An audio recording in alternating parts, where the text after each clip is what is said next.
no matter how hard we want to, we simply cannot do all of these things on our own. We just can't. When things get tough, when things get hard, that foundation can remain and will remain solid as long as we continue to tend to it, to invest emotionally and physically into that piggy bank at times.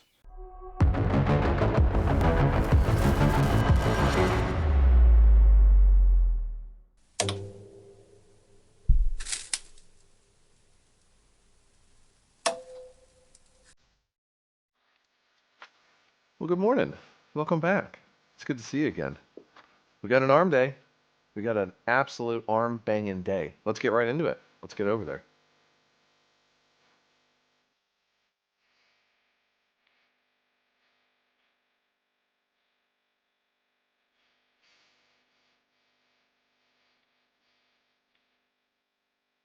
Well, again, good morning, my friends. It's good to have you back. It's good to be here. We've got a good arm day ahead of us today. And it's going to be exactly like it was about a week and some change ago. But that was the first workout that we had after coming back from being sick for probably, 5-ish days or so. So it was a little bit lighter, a little bit lesser. The video format was certainly different. And we're trying something out differently today as well. So let me know down in the comments what you think about this structure, this format. But the workout itself, the lifts we're going to do, exactly the same as what we did last time. We're going to be doing some easy bar cable curls. We're going to be doing some tricep overhead extensions, some cable pushdowns. And of course, we can't forget our bottom half incline dumbbell curls. None of that should really be a shock for you. But we are also going to be throwing in some deficit push-ups and some dumbbell flies in there just to hit our chest a little bit more. We'll be supersetting those between some of these exercises and really pushing ourselves as much as we can today. These arm days are meant to be tough. They're meant to be taxing. Honestly, we could probably do a whole nother exercise each for both our biceps and triceps. So 3 total exercises instead of just the 2 that we're doing. But our arm day is also supposed to be a sort of a rest day, right? It's a rest day and now the rest of our body needs to recuperate.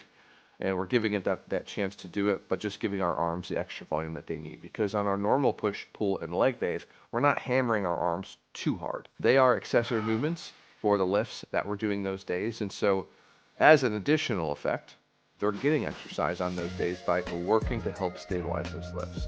For example, when we're doing our bench press, we're using our triceps and they are being engaged to some degree.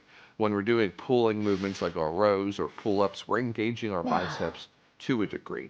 So those muscles are still getting worked on those days, but we're not taking them perhaps to absolute failure as the targeted muscle. We might be taking a failure, that back muscle or that chest muscle or even our shoulder joints, and we're working those until they can't lift anymore.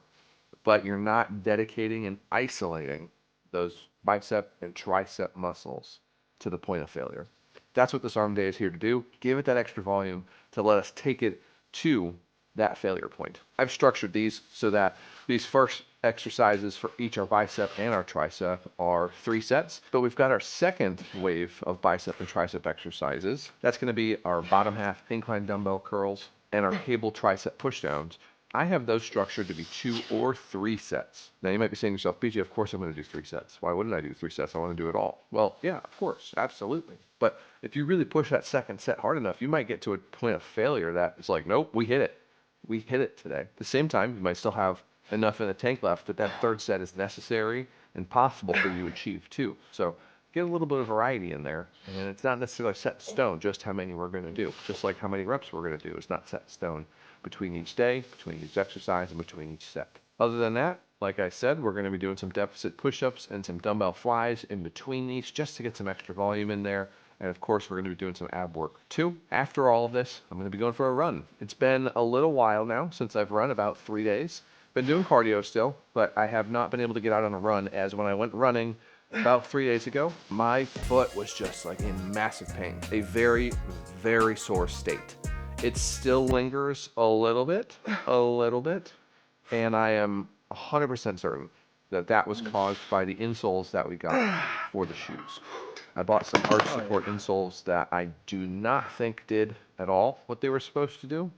So we're going to be returning those or reaching out for some kind of refund. I mean, they did like the exact opposite. My arches were incredibly sore. In particular, my right arch was really sore, which was odd because for the runs prior to that, I wasn't having that at all. It was all in my left arch. Yesterday felt pretty darn good. It was the first day I feel like I really didn't feel anything, and so that's what I was waiting for before we went out on another run. The last run I did was about 4.5 miles or so. I can't remember exactly. I'll throw a screenshot of that up here somewhere if you're interested, just to see what that looked like. And I was hoping to step up those runs into at least 3-mile runs across the board, up from our 2.5-mile-ish runs that we've been doing prior to that. Today, I think I'm going to aim for 2.5 to 3 miles. We'll see how it shapes out. I got to plan a route, but I want to get out there for 2.5 to 3 miles. The run itself, when we did that, 4.5-miler was not hard, not bad at all. We were certainly capable of doing it, and it felt great to get out there and do it. It was just after that our foot was incredibly sore. Was not a feeling during, was not affecting us at all during the run. It was just immediately as soon as we got done and inside took that shoe off, it was like, wow. So we're going to ease back into it. We're not going to give up on running. We're certainly not giving up on running. We're going to see how today goes, and I am still planning on going to a running specialty store to see if they can help me find the right insole for my shoes and for my feet. We'll go to the experts for that one. I am not a forefront expert on running at all, so I'm going to use some trusted guidance from some people who are and make sure we get the most out of it. All right, time for some lying dumbbell tricep extensions. Let's get after this.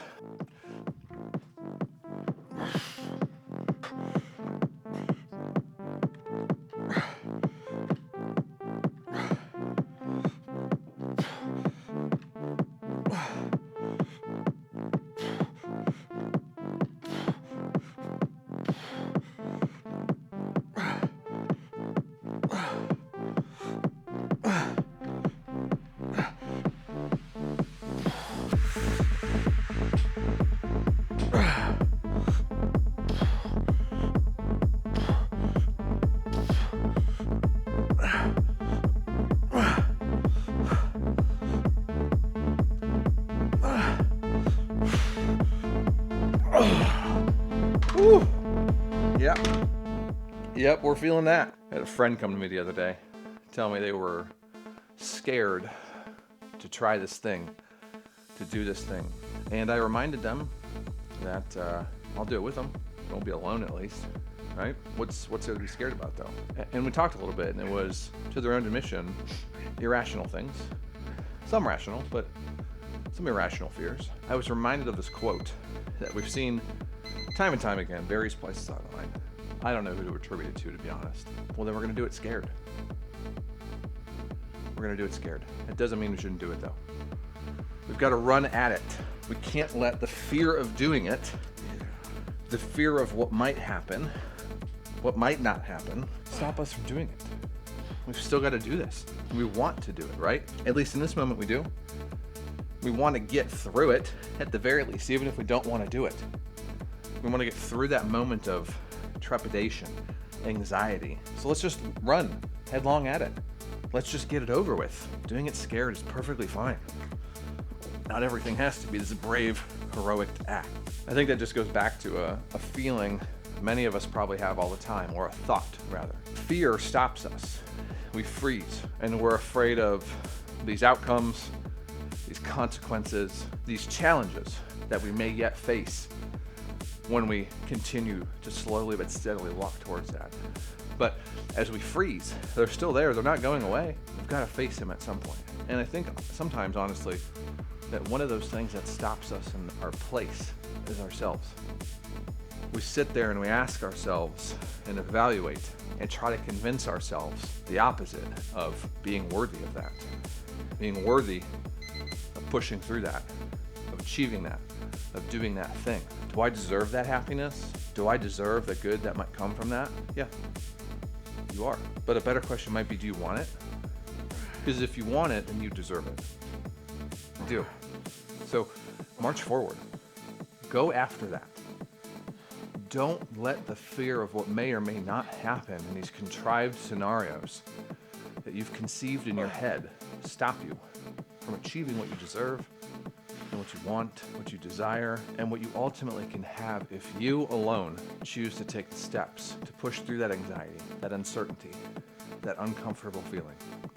Those are very normal and natural, my friend. But the day that you can learn to be comfortable with being uncomfortable, that's never going to disappear. It's never going to stop being completely uncomfortable. You will slowly but surely become more comfortable over time with going through those scary moments, with going through those moments of anxiety, of trepidation, of unease, knowing that the fear and the challenge in front of you is just a momentary blip on this radar of life, because one thing is for certain: time will pass either way. Whether you sit still and do absolutely nothing, or whether you charge forward and see what happens when you put your effort towards it. Let's be clear, it's not always going to be the outcome you hoped for, and that's okay. That's life. Life has disappointments in it. That's what makes life life. There are going to be disappointments. There is going to be sadness. There is going to be grief, but there is also going to be immense amounts of joy, happiness, laughter, and kindness. But only if you take the steps necessary to move towards those things. Because before you ask yourself and doubt yourself on it again, yes, you deserve that kindness, that happiness, that joy that life will show you if you're not too afraid to take some of the steps necessary to move through those trials and tribulations that life will throw at us, undoubtedly.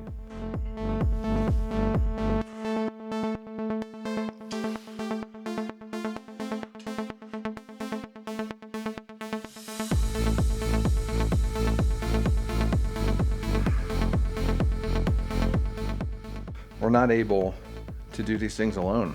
We need people's help. We need their guidance, their support, and we need their love and the warmth to surround us sometimes, because we're not able to just carry on all on our own. We've said how important that community is so many times, and it is so crucially important to each and every one of our own success. No matter how hard we want to, we simply cannot do all of these things on our own. We just can't. So be that kindness for somebody. Be that hope. Be that light.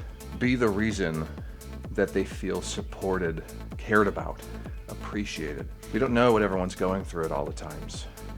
Everyone has their own struggles, and unfortunately, many of us carry them silently and without talking about them. Even more unfortunately is that silence, however temporary it might be, oftentimes can become permanent. We lose that person entirely, and that light completely fades out. But no matter how dark it gets, that light can grow. The light oftentimes can be reignited, because no matter how dark it gets, a single candle can light up a room. You can be that single candle for someone, but find the people and things that can be your candles too, because it takes up many candles to light up what's around us. The gym can be one of those candles for us. It can teach us that perseverance and continue to push us and motivate us and know that better things are coming. We just have to get through this exercise, this set, this workout, this day, this week, this month, this moment in time. All of those things are moments in time that we'll get through. We will.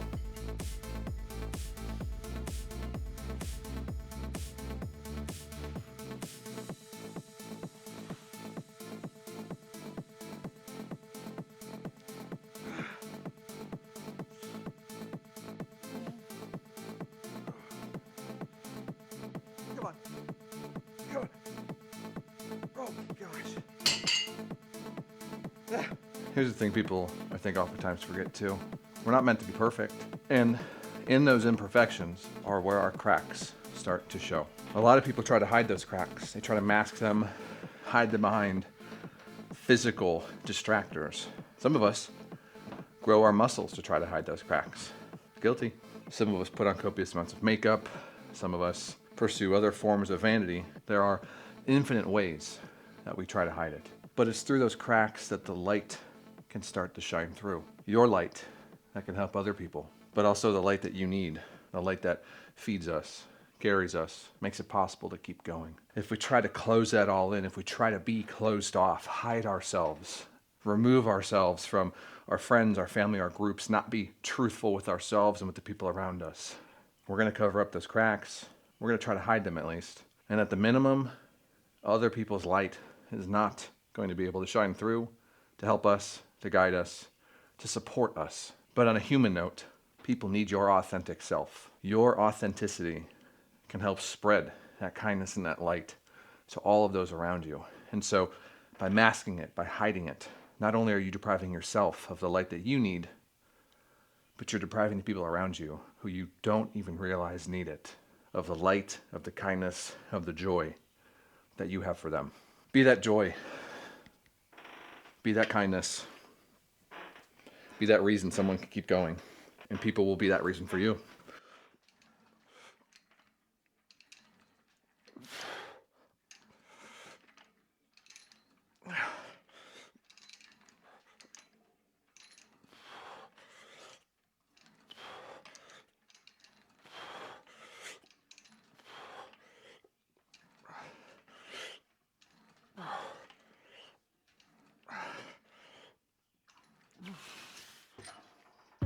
In this day and age, it's just way too easy to forget about all the good in the world. There's a lot of good out there. There's a lot of positivity. Unfortunately, this beast that social media has created of what I'll call negative energy is thrown into our faces whether we want it or not. Social media works by creating engagement. And what is the strongest human emotion that will always drive engagement? Anger and hatred.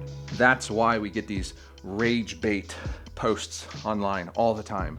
People posting things to intentionally upset people, draw in that negative reaction, anger them, cause outrage. Those posts are meant to get that reaction from you. And unfortunately, as a byproduct of the way that social media works, the more people engage with it, the higher up in visibility that thing, that photo, that post, that article, that comment will be. It's toxic. It is a plague and it is a cancer on society. And it has affected so many of us who became addicted to social media. And it's hard to live without anymore.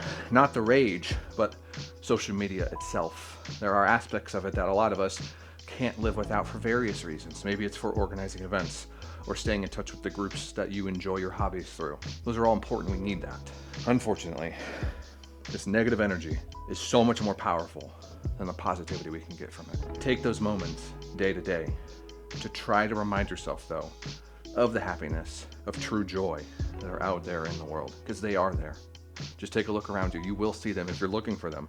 But unfortunately, I don't think many of us look for them. And because we're not looking for them, we don't see them. And therefore, we can't appreciate them and enjoy them for what they are, which is a vessel for some of that light to come inside of us. I don't think the world is bad, though. I don't. I think, unfortunately, whether we realize it or not, sometimes we're just choosing not to see the good. That's not to say there isn't bad out there. There is a lot of bad out there. But I am choosing to believe that there's an equal or significantly greater amount of good out there too. It's a little bit happier of a mindset at the very least. So I'm going to see what we can do with it day to day. I'm going to continue to be that light for people when I can. And I can't be all the time, nor can you. Don't try that. Again, we need that help. It's a give and take, an emotional piggy bank, if you will, to deposit into, but also pull out from when you need it. So use that piggy bank.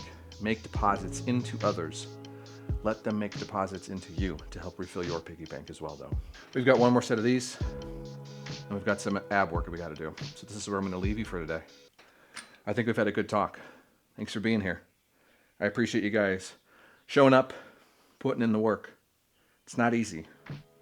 It's not easy every day, but like we said, you can lean on each other. You can lean on the things that make you happy, like the gym. You can't solve all the problems. Not one thing can solve everything for us, but there are pieces of our day-to-day habits and routine that can be a staple and a foundation for us to build that success and that happiness and that comfortness onto. When things get tough, when things get hard, that foundation can remain and will remain solid as long as we continue to tend to it, to invest emotionally and physically into that piggy bank at times. It will get tough though, and that piggy bank may start to get lower and lower with the resources that are in that. But hopefully you have the people around you that can help support you, carry you, and help refill that piggy bank. And if not, reach out. Reach out here. Reach out to your groups. Reach out to people that maybe you don't think care about you, but I'm sure they do. I'm sure. People do care. I think you'd be surprised by how much they care. Let's talk about it. Let people know. Let everyone know what you need, and be that need that people can rely on from time to time too. You'll be surprised what can happen. I'll see you all next time. Thanks again for being here.